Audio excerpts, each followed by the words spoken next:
Hey guys, Michael Stillwell here from Stillwell Pianos in Mesa, Arizona, and you just listened to a 1980 Baldwin M. So this piano measures 5 foot 2 inches from the very front to the very back. And if you've watched our channel before, you know that I really like Baldwin pianos. It's one of our top sellers. Mason and Hamlin is the one we talk about the most, and Baldwin is probably the second. We do a lot of Baldwin pianos, and I think it's probably because we talk a lot about handmade pianos here. We get people all hyped up on getting handmade pianos, and then they look at the price of a Steinway or a Bechstein or something like that, and they go, do you have anything cheaper? Well, the Baldwin is that.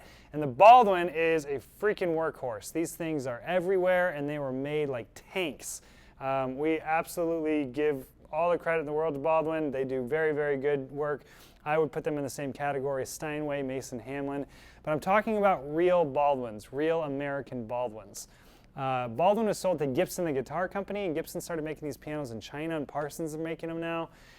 Those are totally different pianos. Those are good, and I like those pianos too, but they're not what we're talking about here. This is a real handmade American piano. It's something that you can pass down for generations and generations and rebuild. In fact, in our high-end rebuild room, we have Baldwins in there from like 100 years ago that we've rebuilt. And we sell them a lot, so that this is like that kind of caliber, something that you keep in the family forever, and you can keep rebuilding over and over and over again, and they can really take a beating and last a very long time. Like I said, this is a 1980s. It's a satin finish. Satin's actually sprayed gloss like this piano, and then hand rubbed out with steel wool. That's what makes it flat like this.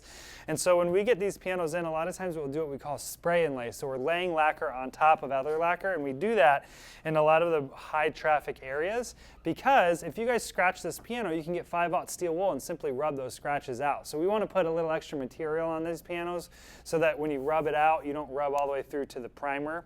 So we did that on this piano. I believe we did all the shoulders, all of the stretcher, and a lot of the fall board too, just so that you have a little bit more material there. And again, right here as well, so that, you know, fingernail scratches, a lot of times you can just get that 5/0 steel wool and rub it right out. This piano is of the era with the AccuJust hitch pin. So Baldwin plates at this era, this time, these plates actually float. So they're live. They're literally sitting on the threads of the nose bolts that go all the way around the piano, and the plate's floating on the threads. So the plate's threaded, and then there's a female on the rim of the piano. And that creates a lot more of a live, punchy, powerful bell-like tone. And in addition to that, these have the AccuJust hitch pin, so the string goes to the back of the piano, loops around the hitch pin, and comes back on pretty much every piano. But these ones are tubular, allowing the technician to raise or lower the string, which would in turn kind of push more pressure and more sound into the bridge and into the soundboard, which is the speaker. So a lot of times, technicians will work on these pianos and kind of force more what we call down bearing into the piano, which creates more of a powerful sound. Now, I highly discourage you from doing this. This is only for very established piano technicians that know what they're doing, because it's very risky and you can break the soundboard, you can crack the board. This piano hasn't had any of that done, and it sounds and plays perfect, so I think these hitch pins are in the perfect spot.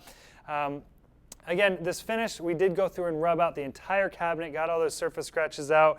You might find some tiny little dings and stuff, like the tip of a marker, very tiny. So I'd give this finish probably a B+ to an A- rating. It's very nice. So guys, if you have any questions about this particular piano or any other piano on our website, always feel free to shoot me an email at michael@stillwellpianos.com. Thanks for watching, guys.